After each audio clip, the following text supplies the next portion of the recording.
Bismillahirrahmanirrahim. Assalamu alaikum, hürmetli qarindoshlar. Din va hayot nomli suhbat programmamiz orqali sizlar bilan yuz ko'rishdik. Programmamizning navbatdagi bo'limida ota-ona yoshlik qilishning ahamiyati haqida to'xtalamiz. Men qarindoshimlar Abulqosim Ahmadi, programmamizning aziz mehmoni Saudiya Arabiston Xalqaro radiosi Türkçe bölümünün müdiri Ustaz Abdullah Tabiz buludu.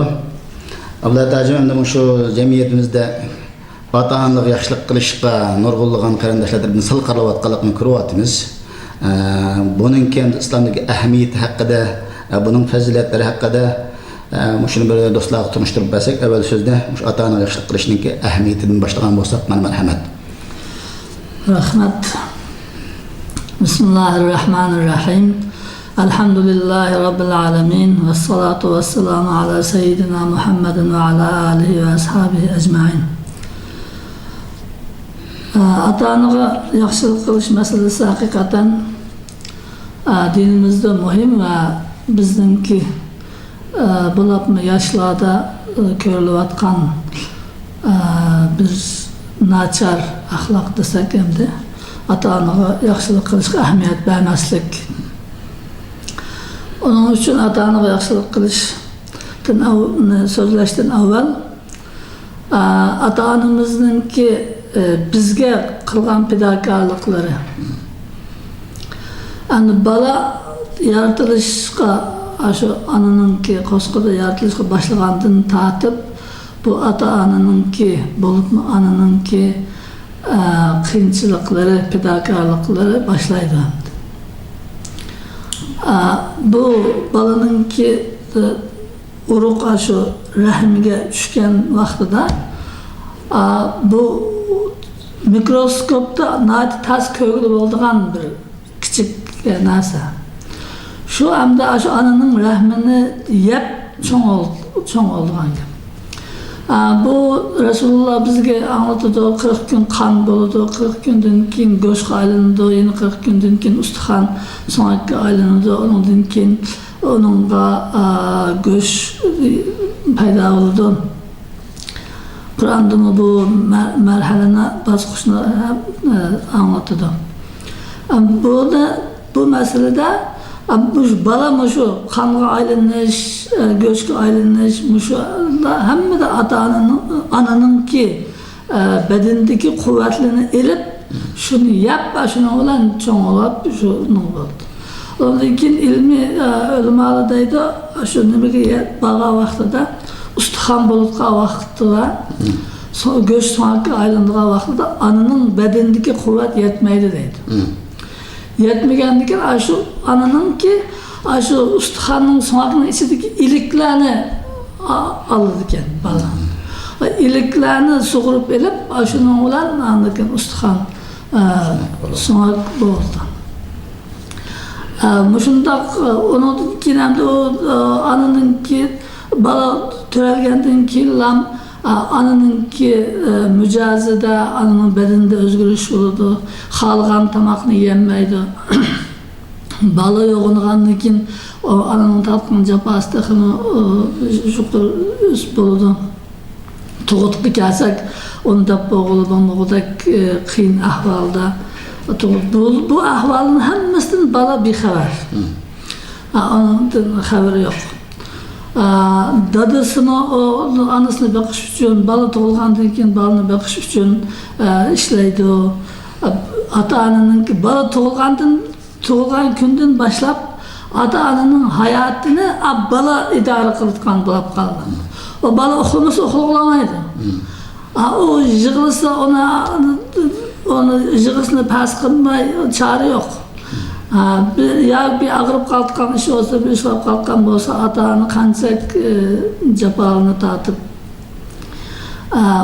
şundaq japada qanchalik japada bir cho'nqalab bir adam qatoriga qo'shmoq deganni onu o yozsak qancha kitob bo'lib ketadi.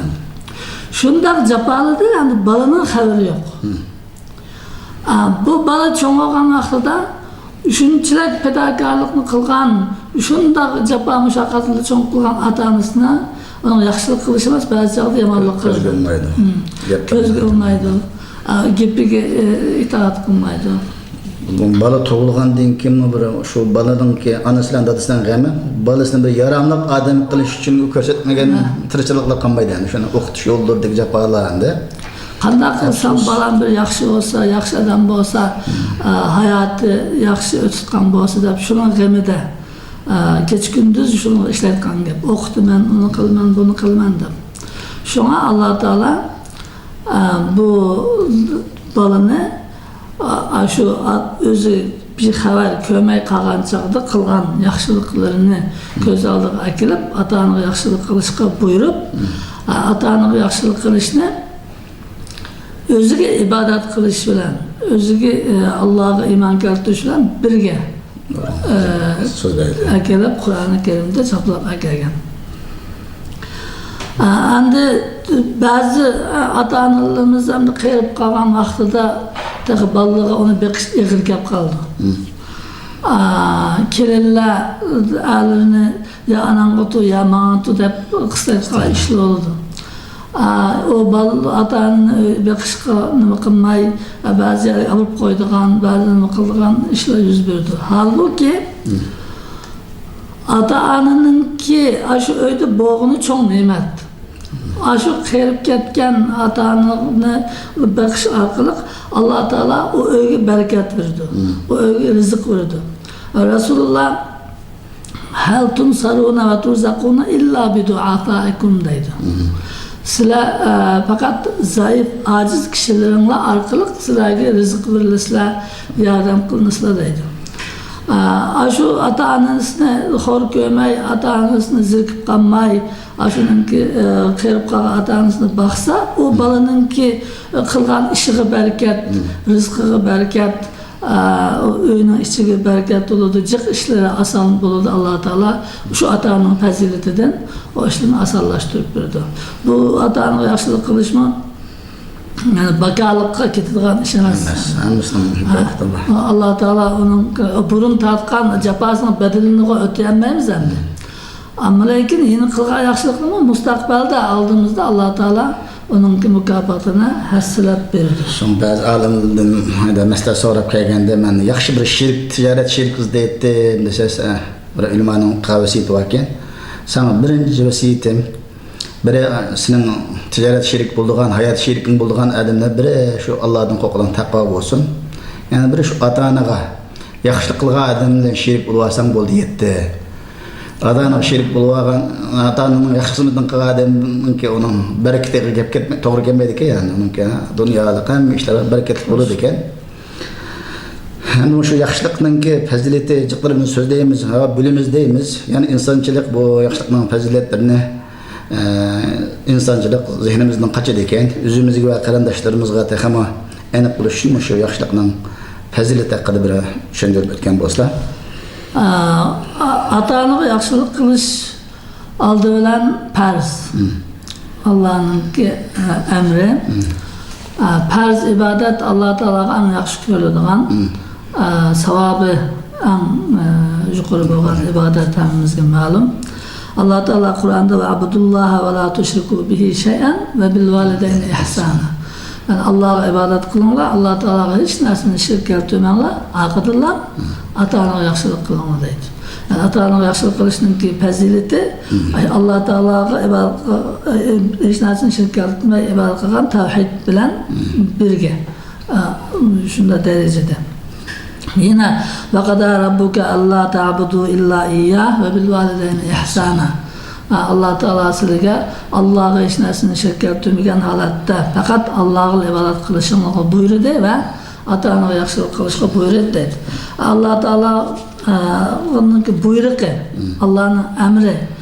Bu bizlerde program vakti kısa, Kur'an'da jiq ayetler var ata-onaga yaxshilik qilishninki farzligi to'g'risida.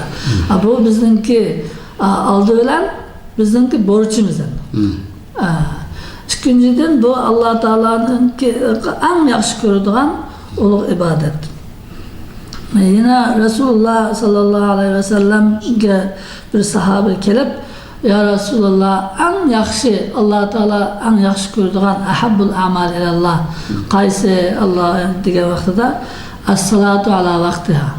Öz vaqtida ada kılıngan namaz deydi. Ondan keyin qasidisi birrul validayn. Ondan qalsa namazdan keyin ata-onaga yaxshilik qilish Allah Teala yaxshi ko'radigan ibodat. Ondan qalsa al-jihadu fi sabilillah. Allah yolida jihad qilish. Demek endi ba'zi nafla cihatla olsun bu cihat qilmayana aldıda turdu Aldıda turdu. Şoňa Rasulullah'a cihatga ruhsat so'rab kelgan ba'zi sahabalarga ata-onang bormi deganda ba'zi anam bor degan, ata-onam bor unda bo'lsa berib, shularga xizmat qilsam cihat qilgan sahoba orasida qaytirib etgan. Endi bu faziletlerini anlagandan keyin bunun ahamiyetini bilgen her qanday insan yaxshilik qilishni cho'qim arzu qiladi. Fursatni g'animat bilsamkan degimiz keladi. Ama lekin bu o'zimizning havas bilan bo'lmaydi. Yani shariatning belgilmasiga uyg'un bo'lish kerak. Shuni yaxshilik qilishninki shariatga turlari haqida tushuntirib o'tgan bo'lsa. Endi ota-onaga yaxshilik qilishninki turlarini bayon qilgan bo'lsak, endi yine Kur'an'dan, hadislerden ağan xulasını sözlesek, birinci ata-onaga rahmet etiş her zaman kılgan yaxşılıklarga teşekkür rahmet etip duruş gerek. Allah Teala deydi, "Ene şükürli ve livalideyk." Mana şükür kılgan ve ata-onana şükür kılgan deydi. Allah Teala'nın bergen nazı nimetleriga şükür kılgandak, ata-onamızın kölgen yaxşılıklarımız var mı? Rahmet edip, şükür kılıp, ko'nglini elip duruş gerek. İkincisi hem de ata-onaga naiti kemter bulup, kemterlik bilen, sılıklık bilen, mulayimlik bilen muamele kılış, iş hareketlerimiz olsun, sözleşti olsun. Şu an Allah Teala Kur'an'da وَخْفِدْ لَهُمَا جَنَاحَ الذُّلِّ مِنَ الرَّحْمَةِ Olağa rahmetin, sen rahmet kanıtını yaygın. Yani okudu biz hani bir uçarlık okşasa, uçarlık kanıtını yerip dursa, ata-onası şunu destek durup kılsın diyendek. Yani şunda kemterlik bilen ata-onani en yukarı dereceye çıkarıp hürmetlep gap söz qilgan vaqtimizda siliq gap qilib muomala qilgan chog'da ko'ngli ranjib qolmasin deb muloyimlik bilan muomala qilishimiz kerak. Uchinchisi ata-onaga duo qilib turish. Yani hayat bo'lsin, bo'lmasin. Hayat bo'lgan ata-onaga tan salomatligini yaxshi bo'lishi uchun duo qilib tursak bo'ladi. Shunga Alloh taolo Qur'onda va qul robbirhamhuma kama robbayani sagira. Sen ata-onamga shunday duo qilgimki, ey Rabbim, ular xuddi meni kichikligimda tarbiyalab o'stirgandek, senmi ata-onamga rahmat qilgin deb biz qancha yaxshilik qilsakmi, ularning o'tayolmaymiz. O'tayolmagandan Allohdan tilaymiz endi. Xudo sen rahmat qilgin deb biz ham o'zimiz yaxshilik qilish bilan birga bu yaxshilik qilishni turli. Yana payg'ambarlar Robbi g'firli va livalidayya deb duo qilgan. Qur'onda Ibrohim alayhisolamning duosi, Nuh alayhisolamning duosi Qur'onda zikr qilinadi. Meni mag'firat qilgin, ata-onani mag'firat qilgin deb duo qilgan. Shunga har qachon duo qilgan vaqtimizda ata-onamizni qo'shib duo qilish va ata-onaga yaxshilik qilishning Allohning amri. To'rtinchisi hamda Allah ata-onaning itaat qilish. Ata-onamiz bir narsani talab qilsa, ya falan ishni qilgin, ya bunday qilgin deb buyursa, onun itaat qilishimiz kerak. Buni bizningki yaxshilik qilganning bo'lishi. Ata validayk hadis. Ata validayka va in akhrajaka min malika va min kulli shay'in huwa lak. Sen ata-onangga itaat qilgin deydi. Agarchi ular seni mallarından ve sana ait olan hamma narsani tark etishga buyursimi, itaat qilgin deydi. Hadisin hasan dereceli hadis. Resulullah shunday buyurdi. Hem de ata-anaga itaat kılışta bir şart var Kur'an'da. Eğer ata-anam da yaman işe buyurursa, Allah'a asi olduğun işe buyurursa onu itaat kılamaydı. Ondan başka işlerde itaat kılış gerek. Yine hem de ata-anası kafir olsun mu? Kafir olsun mu? Eğer ata-ana şunda küfrüge buyurursa o da itaat kılmayız. Ondan başka işlerde sen kafir demezsin. Yine ata-ana itaat kılsın. Kur'an'da ve in cahadake ala an tuşrike bi ma leyse leke bihi ilmun fela tuti'huma ve sahibhuma fid dünya ma'rufa. Sen eğer müşrik ata-anan, kafir ata-anan sana Allah'a şirk yaptırışkı buyurursa ona itaat kılma. Ama ondan başka dünyavi işlerde Allah'a yaxşı muamele kılış gerek. O ata-ananın hakkı o kafir oluşuyla nokip ketmeydi, düşüp ketmeydi. Onun için Allah Teala bizge dinimiz şunda kadri şunas, yaxşılık kılganın yaxşılıkını herkes unutup kalmaydıgan, yaxşılıkı zayi olup ketmeydigan din boğalık için aşulağını kafir olsun ata-anamı yaxşılık kılgın dep bizne buyuruydu. Beşincisi ata-anaga katlık yakılmaslık. Yakılan çağda sılık gap kılış. Sonra vela takullahuma uffin vela tanharhuma. Sen onu of demegin. Yani ona nuşkan akılsız ona kımang, bana atmang da bunda katlık gap bilen tosmagın. Düşkülemegin. Deydi. Olağa gap kılan çağda nayda sılık, mulayim gap kılış gerek. Al yataran gap kılan çağda nayda yaxşı iş kılınız. Özümüzün ata-anası yan çağda aşında kılmay kaldık. Afsusun şu Kur'an nurgulgan Arapça konu tili unutulup ketiligen şu Arap'ın içinde mi? Allah Teala demegen, up demegen degen logat neçe müdürümün tözünün yaklaşında Kur'an'da var. Şu Arap'ın küçük balları up dedi kendi. Anladınız ki o şey Allah Kur'an'da demegen degen gap olmuş. Tusa yana an kılmaya kadar tolsa gün uf dedi ken bula. Jakınlaymış ya koşturumuzdan ballardan. Allah şeytandan ki insana kadar düşmanlı kendi. Bizde mi ana oy deykan yapma. O yanda kılmağa şu koltuğuna diyen söz. Şu gapla ata-anamın nime renciydi. Yine olağa şunda pas avaz bilen çaylık gap kılış gerek dedik. Yani olağa nayet kattık ihtiram bildiriş bilen mesela binası bir dostluğunda oturup kaldık.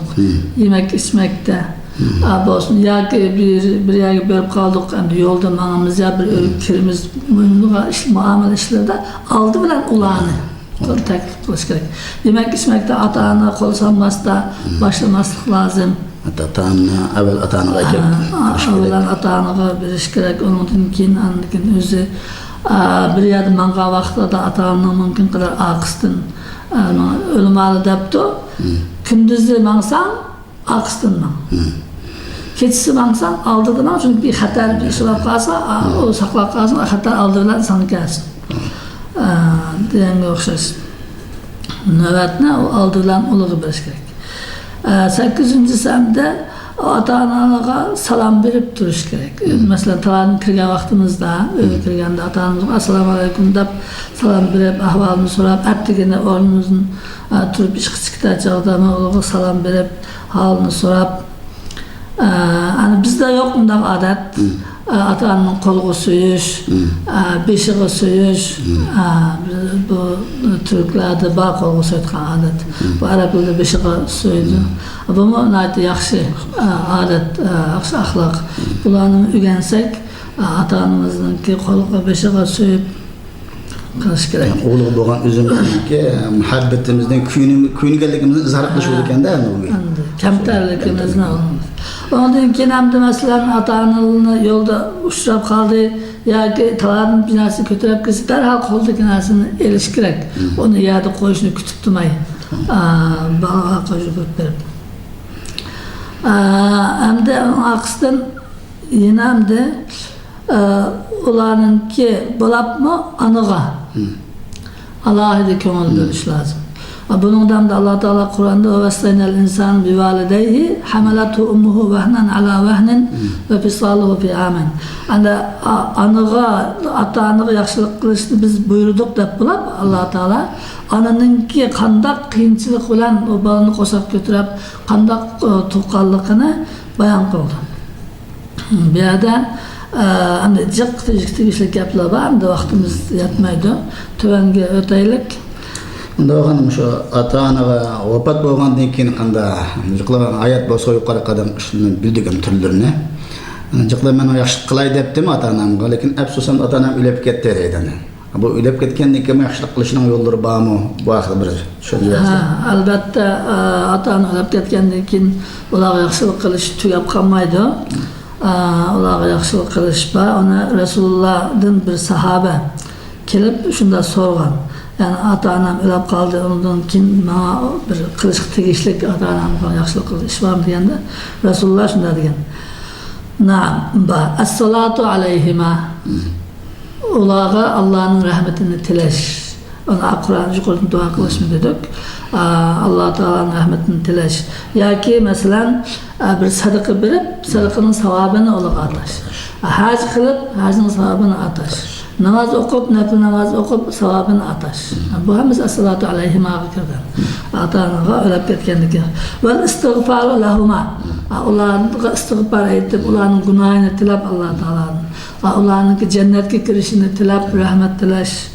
Ve infazu ahdihima min ba'dihima. Ular bir ahd birisi bilen bir kirişini düzgen bolsa, ya ki birisi va'da kılgan bolsa bir işqa, onu yürgüzüş. Ular ketkendik. Silatur rahim allati la tusalu illa bihima. Anı taraftan ve dede taraftan bolgan urug tuqqanlarga silahim kılış. Anamның tuqqan idi, dadamның tuqqan idi dep. Bu ana ata-ana ketkendan keyinki şu ata-ananın dostlarga hem hürmetini kılış. Ve ikramı sadiqina ata-ananın dostlarga şunda yaxşılık kılış. Bu bir kıska bir dep ötep ketay. Nemenki Abdullah ibn Ömer radıyallahu anh bir günüse bir ulakka minip eşekaya tögemdi. Ketip bardı başka bir kişi bilen billa. Aldığı birisi uçrap kaptı. Uçrağın gün tögüsün çöp. Onunla hürmet ihtiram bilen beştiki sellesine mingen uluğunu hediye kıptı da. Karanlıkın o kestiki kişi depti. Bu bir kembağa adam. Bunun kolu bir sellağını ben sana yeti de. Hemen sana bir vaattan otayanda o benim dadamın dostuydu. Uzun doğan köyüme gele. Dadamın dostuydu dep ne diyen. Şunda ata-anasının dostuğa hürmet ikram kılış. Ata-ana ölüp ketkendan keyinki bu Resulullah'ın tavsiyesi bizga bo'lgan. Hamimizning Alloh taolo ata-onamizning ki haq huquqini bilgili o'z joyida ado qilishni nasib qilsin hamda. Hürmetli qarindoshlar, programmamizni bu yerda oxirlashtiramiz. Diqqat e'tiboringlarni berganingiz uchun ko'p rahmat. Keyingi bilimlarda uchrashish umidi bilan har biringlar bilan xo'shlashamiz. Xayr va salomat bo'linglar. Assalomu alaykum va rahmatullohi va barakatuh.